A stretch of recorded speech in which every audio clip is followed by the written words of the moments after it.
Pretty Girl Club. Welcome to another episode of Comment Foolery Exposed. In this episode, we're going to be talking about Toyota Exodus. And this is a divester who recently said that I should have been chopped up in the chop shop and unalived before birth by my mother.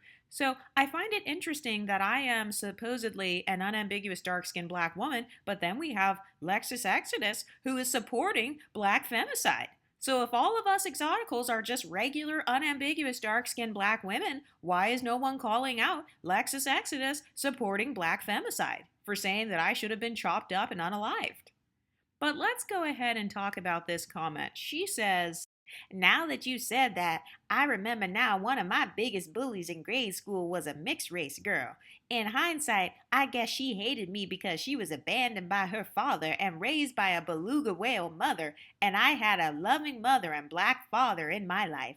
I got over it, and growing up, my best friend of 25 years was a racially ambiguous mixed race woman. So I don't know what's wrong with these chicks. It must be those Karen and Tyrone genes. My best friend's mother was a black woman."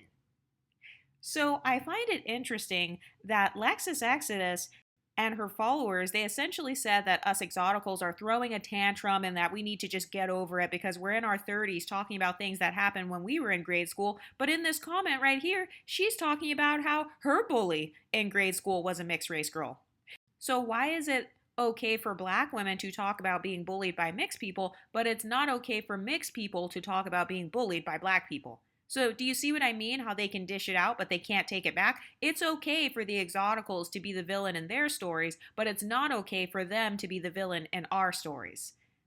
And I also find it interesting how she used the term beluga whale. That is my insult that I coined. So she's calling people beluga whales. I don't see people calling her fatphobic. Because it's impossible to have any flaws if you're an unambiguous, dark-skinned black woman. And then she actually admits in this same comment that she had a loving mother and a black father. Oh, so does that mean that she's possibly admitting that there are black men who exist who could potentially be good fathers? Because I thought that they were divesting.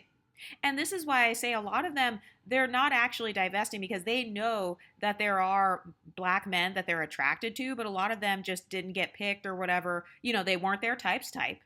And so they didn't get picked by the black men that they wanted. And so they're kind of like divesting to have this revenge against black men. So isn't it interesting how she actually brags about having a black father? She was saying that she comes from a good background because she had a good black mother and a good black father. So she is actually admitting that you can be a quote-unquote good black man. And then she goes on to do that same thing that a lot of black women do. She brags about having a racially ambiguous mixed race best friend.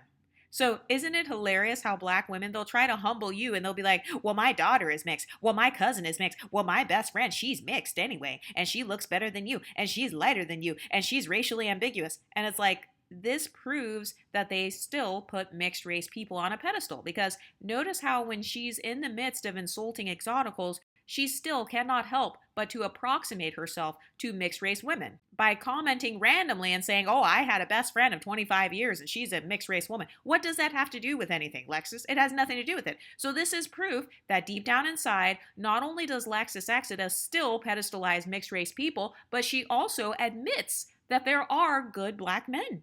Isn't that interesting? You've got one of the leaders of the divestment movement admitting that black men can be good fathers because she says that her black father was a good father. So, Lexus, if it's possible for you to have a good black father, why is it suddenly impossible for a mixed woman to have a good black father? So do you see their hypocrisy? Let's get into the next comment. She says, let's address a few things to be clear. I do not delete comments because your engagement boosts my video up the algorithm. Your hate watching results in clicks and views, so please continue commenting, clown. However, YouTube will often automatically censor comments they deem inappropriate and remove them. So in that case, if you came here talking reckless, be happy I didn't see your comments because you mud articles would have gotten dragged just like your weirdo leader did in this video. Y'all don't check her for calling black women slaves, darkies, nappy head, and cotton pickers or the hard R. So don't come over here trying to police my language. I will speak how I please, you multicultural cunts, and I know the skin bleaching has seeped into your brains, and you won't get the last reference, so Google it, mutt. Okay, so first of all, once again, this goes against the other black YouTube talking points because I thought that you guys just said last week that we are all unambiguous dark skinned black women over here and that we're all just cosplaying as mixed race women. I thought we were all unambiguous over here in the exotical space. So what happened to that talking point? I thought all of us were just dark-skinned black women with 4C hair and broad features, and we all just bleached ourselves, and we're just as black and just as dark as Chrissy and Lexus Exodus. We look just like you guys, and we're all cosplayers. So it's interesting how, on the one hand, we are cosplayers, but then she's admitting in this comment, no, we actually are mixed race, a lot of us, because she's calling us mutts. So do you see how they can't even stick to an insult? They just change up their talking points depending on how they want to insult you. And then she says that apparently I called people slaves, darkies, nappy head, cotton pickers, and the hard R. Meanwhile, there are no video clips and no links to me ever calling anyone any of those names. All I see are doctored up screenshots and rumors. So do you see how whenever it's an exotical, everything negative about us is true? And then everything positive about us must be false.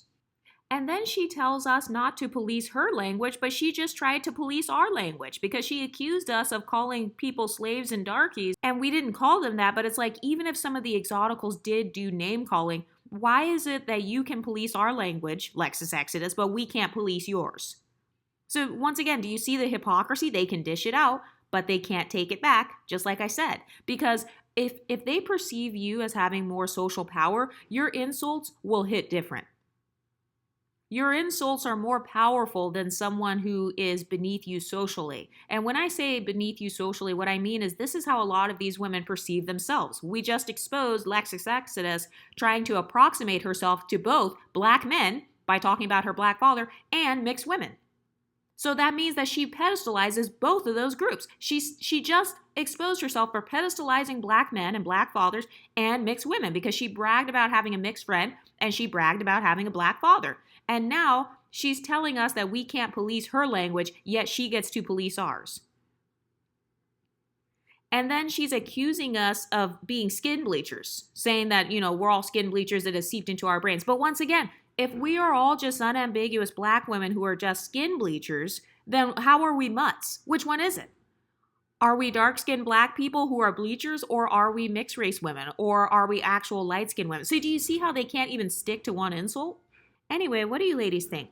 Let me know in the comment section and I'll talk to you next time. Stay pretty, ladies.